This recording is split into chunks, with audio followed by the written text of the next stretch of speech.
اعوذ باللہ من الشیطان الرجیم بسم اللہ الرحمن الرحیم اللہم صلی علی سیدنا مولانا محمد وعلی آل سیدنا مولانا محمد وبارک وسلم۔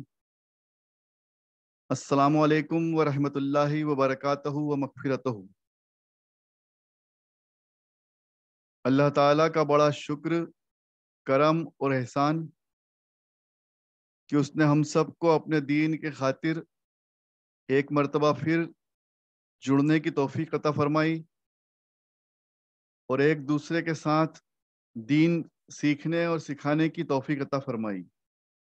اللہ تعالیٰ ہم سب کو صحیح دین سیکھنے کی توفیق عطا فرمائے، آمین۔ ہماری دینی مجلس کا آج کا موضوع سورہ صافات ہے۔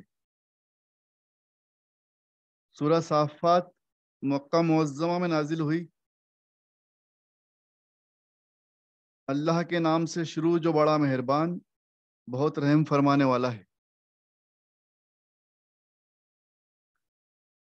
اللہ تعالیٰ سورہ صافات کی آیت نمبر 1 میں فرماتا ہے کہ صف باندھ کر قطار میں کھڑے رہنے والوں کی قسم، یعنی کہ جب اللہ کے نیک بندے اللہ کے حضور صف باندھ کر کھڑے ہو جاتے ہیں قطار میں، یعنی کہ نماز ادا کرنے کے لیے، نماز کے لیے جب صف باندھی جاتی ہے تو اللہ تعالیٰ کو صف بہت عزیز ہے، بہت اچھی لگتی ہے، اور اللہ تعالیٰ نے اس کو اس کی عظمت بڑھانے کے لیے یہاں پر قسم کھائی، اور اسی لحاظ سے اس سورہ مبارکہ کا نام سورہ صافات، صف باندھ کر قطار میں کھڑے رہنے والوں کی قسم کھائی گئی۔ پھر آگے اللہ تعالیٰ نے فرمایا ان کی قسم جو نصیحت نامے کی تلاوت کرتے ہیں۔ نصیحت نامہ یعنی قرآن مجید، اللہ تعالیٰ ان کی بھی قسم کھا رہا ہے۔ بے شک تمہارا معبود صرف اور صرف ایک اللہ ہے۔ اللہ تعالیٰ کیا فرما رہا ہے کہ بے شک تمہارا معبود صرف ایک اللہ ہے۔ پھر آگے آیت نمبر 6 میں اللہ تعالیٰ فرماتا ہے کہ بے شک اس پار کے آسمان، یعنی اس پار کی زندگی، دنیا کے آسمان کو سجانے والے ہم ہیں۔ اس پار کی زندگی سے مطلب ہے، مراد ہے قیامت سے پہلے کی زندگی جو ہمیں ابھی دکھ رہی ہے، جس میں ہمیں سورج، چاند، ستارے، آسمان دکھائی دیتے ہیں، تو ان سب کو سجانے والا اللہ تعالیٰ ہے۔ اللہ تعالیٰ نے فرمایا کہ ہم نے ستاروں سے اسے زینت بخشی۔ ستارے جو ہیں حقیقت میں آسمان میں اللہ تعالیٰ نے بہت سارے حکمت کے ذریعے، حکمت کے تابع، اور بہت سارے اس کے مقصد ہیں، لیکن اس میں سے ایک مقصد آسمان کو زینت بخشنا بھی ہے، خوبصورت بنانا بھی۔ تو آسمان جو بنا ستارے کا آسمان اتنا خوبصورت نہیں لگتا، جب اس میں ستارے چمکتے ہیں تو وہ بہت خوبصورت دکھائی دیتا ہے۔ تو قرآن مجید میں اللہ تعالیٰ اس بات کو واضح کر رہا ہے کہ اس کو خوبصورت بنانے والے ہم ہیں، اور آسمان کو ہم نے ہر شیطان مردود کے شر سے محفوظ کر دیا۔ ہم یہاں ایک خاص بات اللہ تعالیٰ نے فرما دی ہے۔ آسمان کی زینت کی بات چلی، خوبصورتی کے ساتھ میں بھی بتا دیا کہ شیطان مردود سے، یعنی کہ سرکش جنات سے اس کو محفوظ کر دیا گیا ہے۔ اوپر کی مجلس کی طرف کان لگا کر سن لینا ان کے بس کی بات نہیں، یعنی کہ اللہ تعالیٰ نے فرما دیا کہ آسمان کے اس پار، یعنی کہ اللہ کے عرش اعظم کے یہاں، عرش اعظم پر، اللہ کے عرش پر، اللہ کے دربار میں، یا یوں سمجھ لیں کہ اللہ کے نزدیک جو فیصلے لیے جاتے ہیں، اوپر کی مجلس کے نام سے اس کو پکارا گیا کہ اوپر کی مجلس یعنی کہ آسمان کے اس پار کان لگا کر سن لینا ان کے بس کی بات نہیں، ان سرکش جنات کے ہر طرف سے ان کو مار مار کر بھگا دیا جاتا ہے۔ قرآن مجید میں 2-3 مرتبہ اللہ تعالیٰ نے یہ بات بتائی ہے اور الگ الگ طریقے سے سمجھائی ہے کہ سرکش جنات کوشش کرتے ہیں اوپر کے، یعنی کہ آسمان کی باتیں سننے اور سمجھنے کی، تو یہ سب ان کے بس کی بات نہیں، ان کو مار مار کر بھگا دیا جاتا ہے۔ چاروں طرف سے آتش کے جھٹکے مار کر انہیں ہٹا دیا جاتا ہے، اور یہ عذاب ان پر ہمیشہ کا رہے گا، یعنی کہ ان پر آگ برسائی جاتی ہے۔ ایک دوسری جگہ اللہ تعالیٰ نے یہ بھی فرمایا کہ ان پر آگ کے گولے برسائے جاتے ہیں جو ہمیں ٹوٹتے ہوئے تارے کی طرح نظر آتے ہیں. تو اس طرح سے چاروں طرف سے آتش یعنی آگ کے جھٹکے مار کر انہیں ہٹا دیا جاتا ہے اور یہ عذاب ان پر ہمیشہ رہے گا. مگر کوئی اچکا شیطان ہمت کر کے جیسے ہی آگ آگے بڑھنے لگے تو اسے ڈھکیل کر ایک چمکتا ہوا انگارہ، بڑا انگارہ اس کے پیچھے کر کے اسے جلا کر بھسم کر دیا جاتا ہے. جب وہ جلتا ہے، جب انگارہ اس کے پیچھے آتا ہے تو وہ ٹوٹتا ہوا تارا نظر آتا ہے. تو اس طرح اس وقت بھی ہمیں استغفر اللہ پڑھنا چاہیے، اللہ تعالیٰ سے دعا کرنا چاہیے، اللہ سے معافی مانگنا چاہیے، اللہ کی عظمت بیان کرنا چاہیے کہ یہ اللہ کی قدرت ہے جو دیکھنے کو ملتی ہے. تو اللہ تعالیٰ سرکش جنات کو اس طرح سے جلا کر ختم کر دیتا ہے، انگارہ ان کا پیچھا کرتا ہے. تو یہ بہت بڑی بات ہے جو سائنس کے حساب سے نظریے سے دیکھیں تو یہ تارے ٹوٹتے ہوئے نظر آتے ہیں، آگ کے گولے گرتے ہوئے نظر آتے ہیں. تو یہ کیا ہے؟ اس کا جواب قرآن مجید میں اللہ تعالیٰ نے فرما دیا ہے کہ یہ سرکش جنات کو مارنے کے لیے ان کے پیچھے، جنات تو ہمیں نہیں دکھا دیتے لیکن وہ جو آگ کا گولا ہے وہ ضرور دکھائی دیتا ہے.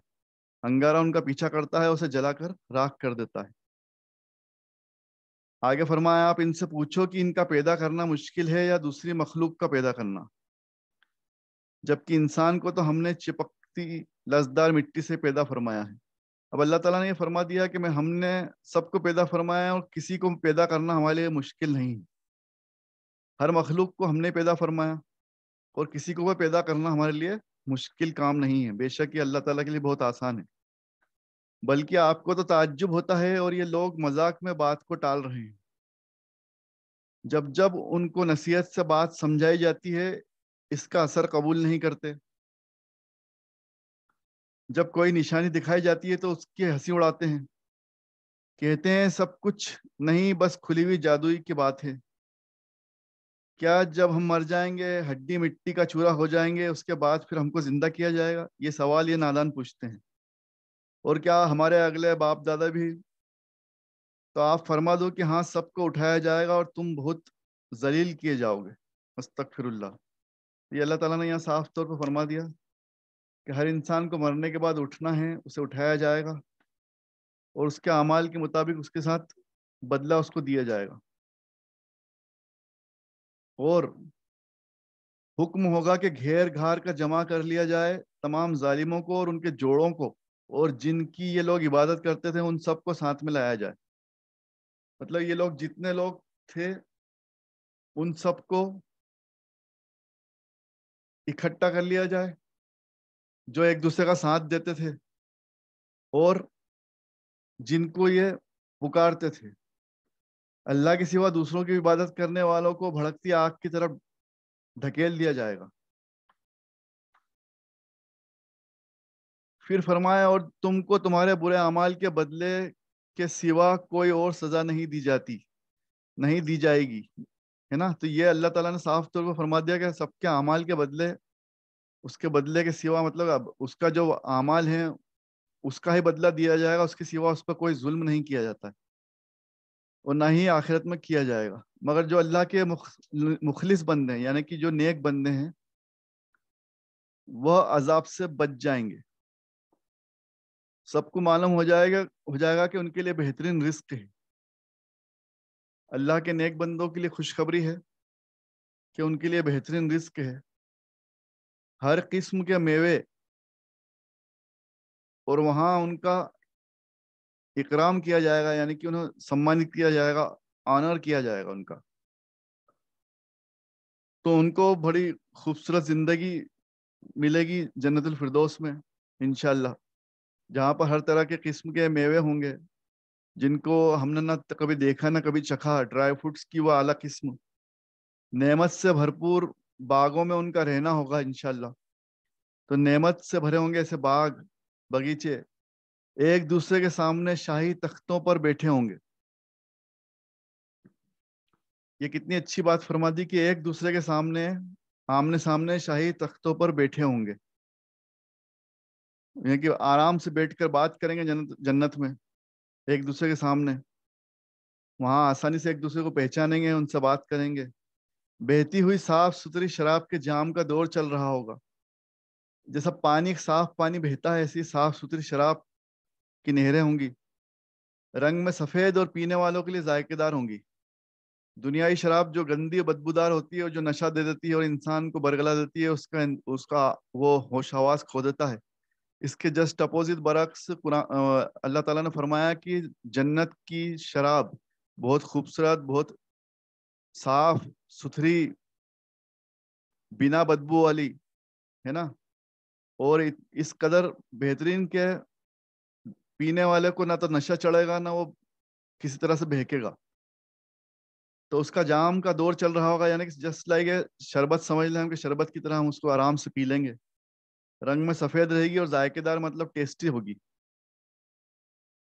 تو وہاں پر ان کا کبھی نہ سر دکھے گا، نہ کبھی فضول بکواس کریں گے۔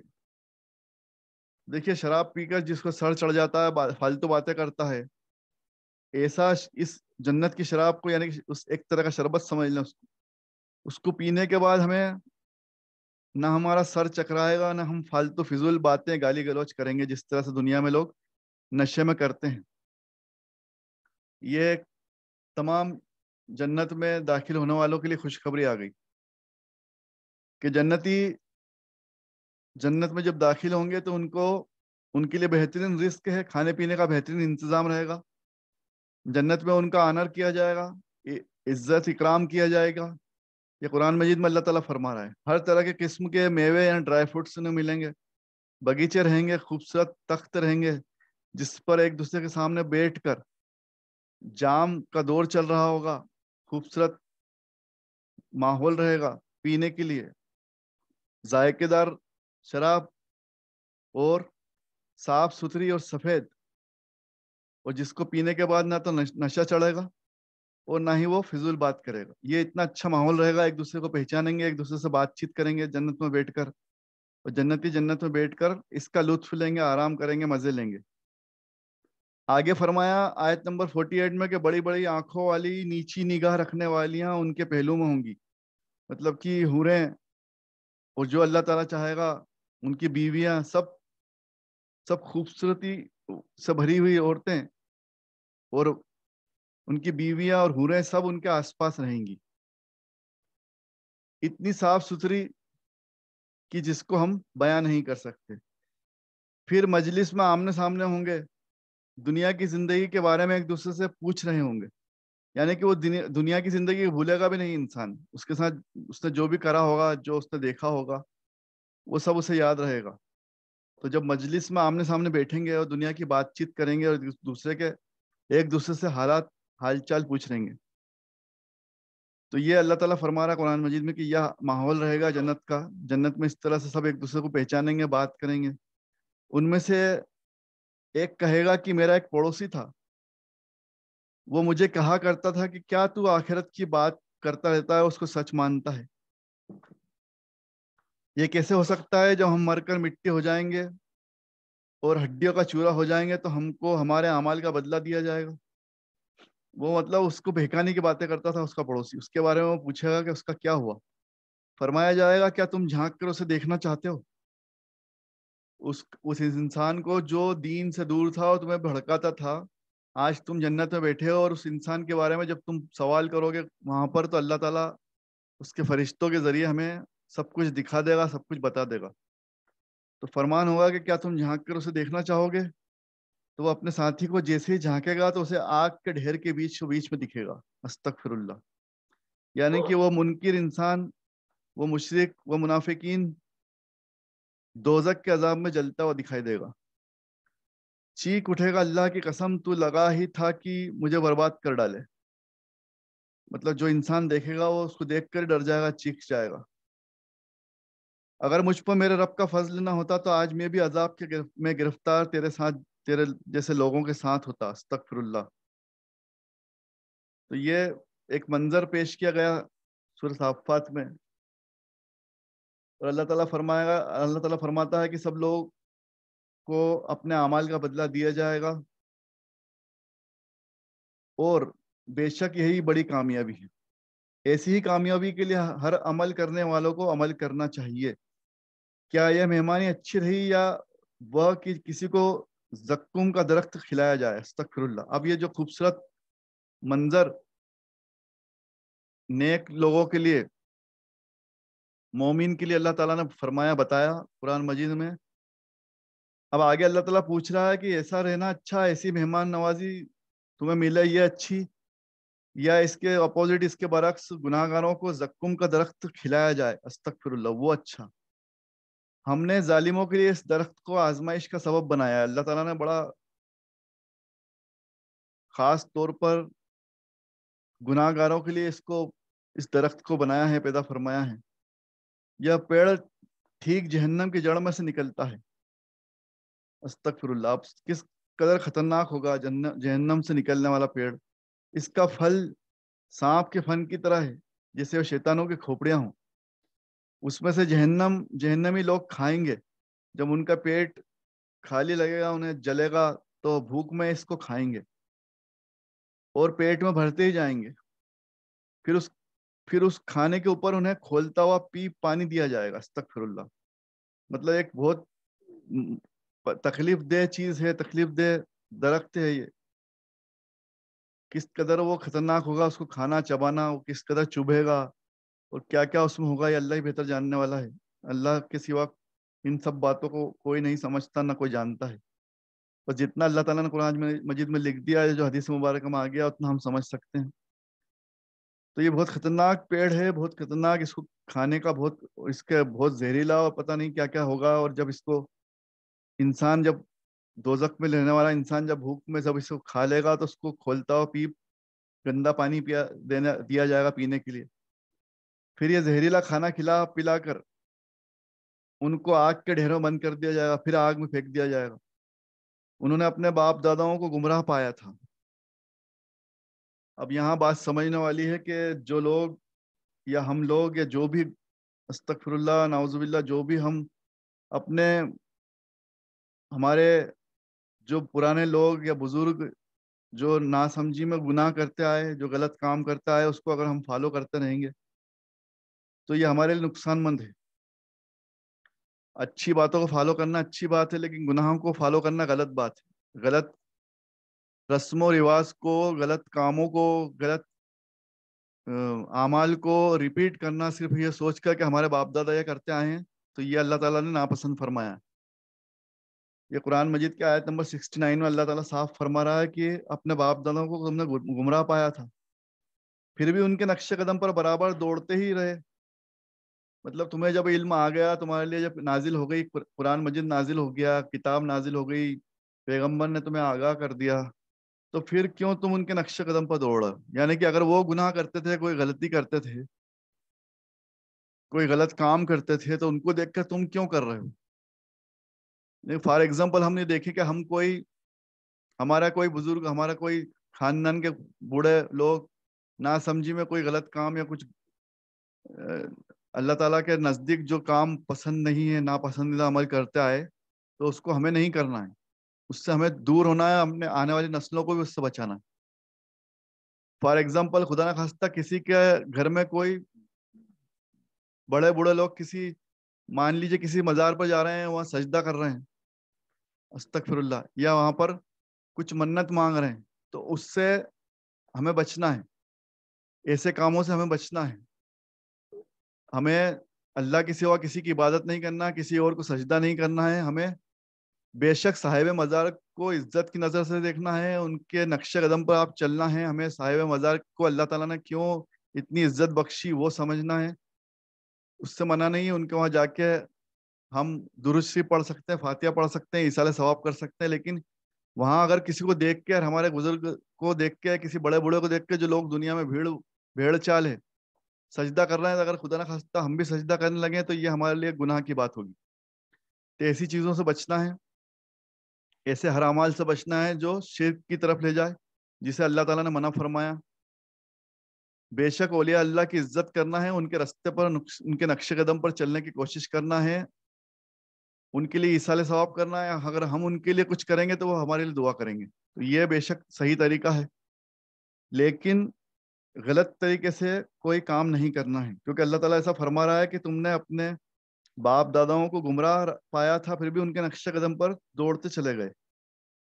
ان کے پہلے بہت لوگ ایسی حرکت پر گمراہ ہو چکے تھے، اور ان میں سے بھی ہم نے اپنی طرف سے سمجھانے والے برابر بھیجے۔ اللہ تعالیٰ ہمیشہ بھیجتا رہا، اللہ تعالیٰ نے بہت نبیوں کو، رسولوں کو بھیجا۔ اللہ تعالیٰ نے کئی اللہ کے نیک بندوں کو یہ کام اللہ تعالیٰ نے سونپا، اپنا دین کا کام کروایا۔ تو اللہ تعالیٰ فرما رہا ہے کہ ہم نے تو سمجھانے والے برابر بھیجتے ہی رہے، جن کو سمجھایا گیا تھا پھر بھی نہ مانے تو ان کا انجام کیا ہوا تم دیکھ لو۔ مگر صرف اللہ کے مخلص بندے عذاب سے بچ گئے، یعنی کہ نیک بندے اللہ کے بے شک عذاب سے بچ گئے۔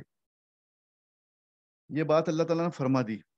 ہم چند چنندہ آیت مبارکہ پڑھ رہے ہیں سورہ صافات کی۔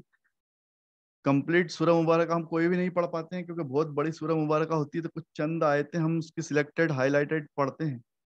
اب آیت نمبر 83 میں اللہ تعالیٰ نے یہاں سے قصہ شروع کیا ہے حضرت ابراہیم علیہ السلام کا۔ اللہ تعالیٰ 83 میں فرماتا ہے کہ بے شک اسی کے طریقے پر ابراہیم بھی تھے، یعنی کہ نیک بندوں میں ابراہیم علیہ السلام بھی تھے۔ جب ابراہیم نے اپنے رب کے حضور جھکے ہوئے دل کا نذرانہ پیش کیا، جب ابراہیم نے اپنے باپ اور اپنی قوم سے کہا تم کس کس کی عبادت میں کہاں تک لگے رہو گے، اب جیسے جو بات چل رہی تھی کہ اپنے باپ داداؤں کے غلط کاموں کو فالو نہیں کرنا ہے، تو حضرت ابراہیم علیہ السلام نے اپنے باپ داداؤں کو، اپنے رشتہ داروں کو، اپنے قوم کے لوگوں سے کہا کہ تم کیا کر رہے ہو، کس کی عبادت میں کہاں لگے رہے ہو؟ کیا اللہ کو چھوڑ کر یہ دوسرے بناوٹی معبودوں کی عبادت میں مشغول ہونے کا ارادہ کیے بیٹھے ہو؟ رب العالمین کے بارے میں تمہارا کیا خیال ہے؟ یہاں لفظ قرآن مجید میں بھی آیا، اس کا ترجمہ بھی رب العالمین ہے۔ تو اللہ تعالیٰ تمام جہانوں کا مالک، یہ ترجمہ ہے۔ تو اللہ تعالیٰ کو یہ رب العالمین کہہ کے پکارا ہے ابراہیم علیہ السلام نے کہ تمہارا اس کے بارے میں کیا خیال ہے جو تمام جہانوں کا رب ہے؟ پھر ابراہیم نے نگاہ ڈالی تاروں پر اور جی بھر کر انہیں دیکھا۔ ابراہیم نے اپنے ملنے والوں سے کہا میری طبیعت ٹھیک نہیں ہے۔ بس وہ لوگ ابراہیم کے پاس سے اٹھ کر واپس لوٹ آئے۔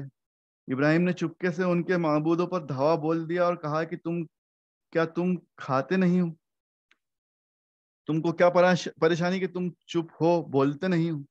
اب ابراہیم علیہ السلام اصل میں ان کے جو مٹی کے معبود بنا رکھے تھے، بت بنا رکھے تھے، تو ان بتوں کو مار رہے ہیں، ان کو توڑ رہے ہیں، ان سے پوچھ رہے ہیں کہ تم کیا کھاتے پیتے ہو، تم کیوں بولتے نہیں ہو، تم چپ کیوں ہو؟ بس ابراہیم ان پر سیدھے ہاتھ سے چوٹ لگانے لگے اور مار کوٹ کر توڑ پھوڑ ڈالا۔ میلے سے واپسی پر لوگ غصے میں آ کر ان پر ٹوٹ پڑے۔ جب لوگ چلے گئے تھے ابراہیم علیہ السلام کو وہاں چھوڑ کر، تو ابراہیم علیہ السلام نے ان کے پیچھے ان کے یہ نقلی معبودوں کو، بتوں کو توڑ ڈالا۔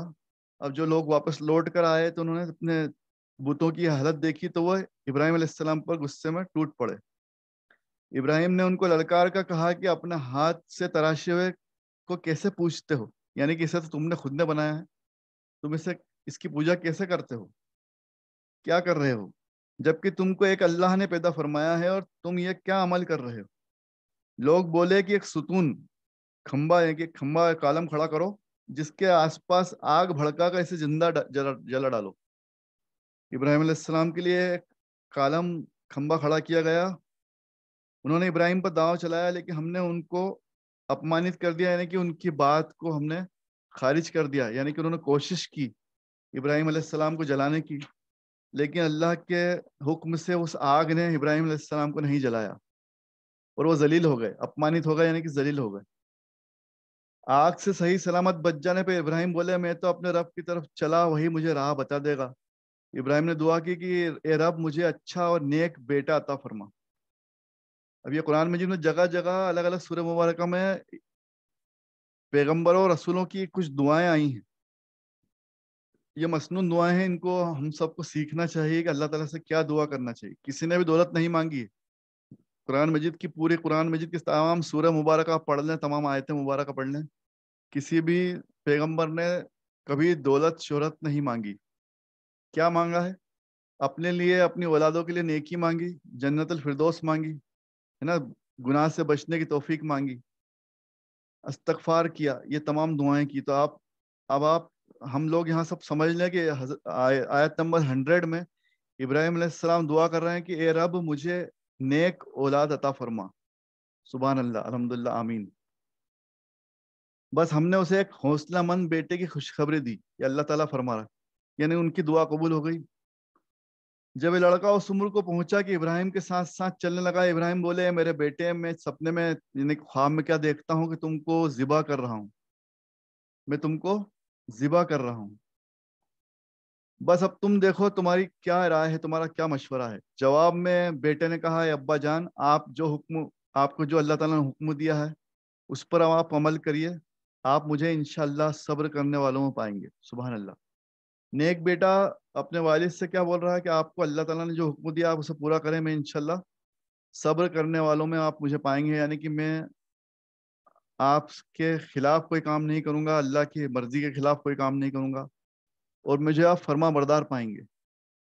بس جب دونوں نے ہمارا حکم تسلیم کر لیا اور ابراہیم نے اپنے بیٹے کو ماتھے کے بل لیٹا دیا، سر کے بل لیٹا دیا، اور ہم نے آواز دی کہ اے ابراہیم، تم نے خواب میں جو دیا گیا تھا ہمارا حکم اس کو سچ کر دکھایا، بے شک ہم بھی نیکی کرنے والوں کو خوب جزا یعنی کہ بہتر بدلہ عطا فرماتے ہیں۔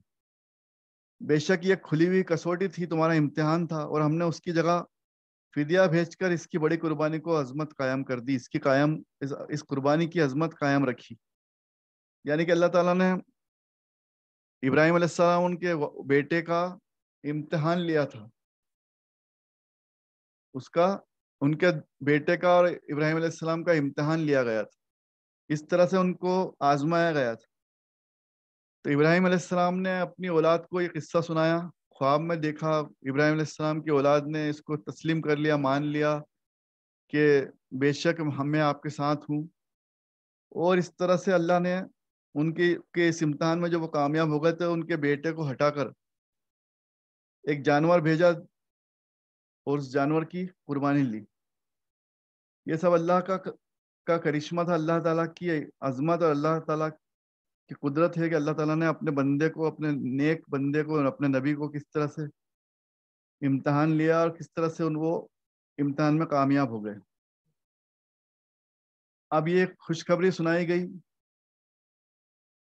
کہ یہ تمہاری جو آزمائش ہے اس کو ہم نے یادگار بنا دیا، یعنی کہ قربانی سب کے لیے ضروری کر دی ہے۔ اب اس قربانی کو مطلب جو بھی انسان ایک شریعت کے مطابق اتنا مال اس کے پاس رہے تو 3 دنوں میں جب وہ مال اس کے پاس آ جائے، چاہے سال بھر نہ رہے۔ زکوٰۃ کا معاملہ الگ ہے، زکوٰۃ میں سال بھر دیکھا جاتا ہے، لیکن قربانی کے لیے 3 دن کا ایام ہے، پہلا دوسرا تیسرا دن، اس میں اگر وہ اس نصاب کے برابر اس کے پاس مال آ جائے، شریعت نے جتنا فرمایا ہے، تو اسے قربانی کرنا واجب ہے اس پر۔ تو یہ قربانی ہر مسلمان پر، ہر صاحب مال پر اللہ تعالیٰ نے واجب کر دی، اور اس طرح سے اس کو یادگار بنا دیا۔ حضرت ابراہیم علیہ السلام اور ان کے بیٹے کے اس قصے کو بار بار دہرایا جائے گا، تا قیامت دہرایا جائے گا۔ اس لیے اللہ تعالیٰ نے فرما دیا کہ آزمائش کو ہماری اس آزمائش کو جو ہمارے بندے کے لیے ہم نے دی تھی، ہم نے اس کو یادگار بنا دیا، آنے والوں کے لیے بھی باقی رکھ دی، یعنی کہ اب سب اس کو نبھائیں گے، سب اس کو فالو کریں گے۔ آگے اللہ تعالیٰ سلام بھیج رہا ہے، سلام ہی سلام ہو ابراہیم پر۔ اب دیکھیے کتنی خوبصورت اور کتنی عظمت والی بات ہے کہ اللہ کسی بندے پر سلام بھیجے۔ ہم آپ صلی اللہ علیہ وسلم پر، تمام نبیوں پر اور تمام اولیاء اللہ پر اور نیک بندوں پر سلام بھیجتے ہیں، عطیات پڑھتے ہیں، لیکن اللہ تعالیٰ اپنے نیک بندوں کو سلام بھیجتا ہے۔ تو اللہ تعالیٰ ابراہیم علیہ السلام پر سلام بھیج رہا ہے۔ قرآن مجید میں آیت نمبر 109 میں اللہ تعالیٰ فرما رہا ہے، سلام ہی سلام ہو ابراہیم پر، اس لیے انہیں ابراہیم علیہ السلام بول رہے ہیں۔ نیکی کرنے والوں کو کیا خوب جزا ہم دیتے ہیں، یہ قرآن مجید میں اللہ تعالیٰ فرما رہا ہے کہ ہم خوب بہتر بدلہ دیتے ہیں۔ واقعی ابراہیم ہمارے ایمان والے بندوں میں سے تھے، اور بشارت یعنی خوشخبری دی ان کو ہم نے اسحاق کی، جو بہت نیکی پھیلانے والے نبی تھے۔ تو اس طرح سے ابراہیم علیہ السلام کو اسماعیل علیہ السلام، اسحاق علیہ السلام بیٹوں کے روپ میں اللہ تعالیٰ نے فرمایا، جو نیک بندے تھے، نبی اور رسول بھی ہوئے۔ تو یہ اللہ تعالیٰ کی طرف سے خوشخبری تھی اور ان کو انعام تھا، ان پر بھی ہم نے برکت فرمائی، یعنی کہ اسحاق اور اسماعیل علیہ السلام پر، اور اسحاق پر بھی، اور ہم ان دونوں کی اولاد میں نیکی کرنے والے بھی ہوئے اور اپنا کھلا نقصان کرنے والے بھی ہوئے۔ ابھی اللہ تعالیٰ نے فرما دیا کہ ہر طرح کے لوگ ہوئے ہیں، ہر طرح کے بندے ہر جگہ موجود ہیں، جیسے کہ اللہ تعالیٰ نے فرمایا کہ اسحاق پر بھی ہم نے برکت فرمائی اور ان کی دونوں کی اولاد پہ بھی اب اس میں نیکی کرنے والے بھی ہوئے اور اپنا نقصان کرنے والے بھی ہوئے، یعنی کہ گناہ کرنے والے بھی ہوئے، استغفر اللہ۔ تو ہر طرح کے لوگ ہر جگہ موجود ہیں، نیک اور بد، اچھے اور برے۔ تو اللہ تعالیٰ ہم سب کو کہنے سننے سے زیادہ عمل کی توفیق عطا فرمائے۔ وآخر الدعوانا ان الحمد للہ رب العالمین، آمین یا رب العالمین۔ بسم اللہ الرحمن الرحیم، الحمد للہ رب العالمین۔ اے اللہ ہم سب کی اس ٹوٹی پھوٹی نیکی کو قبول اور مقبول فرما، ہم سب سے جو غلطی ہو گئی وہ کہنے اور سننے میں اس کو معاف فرما۔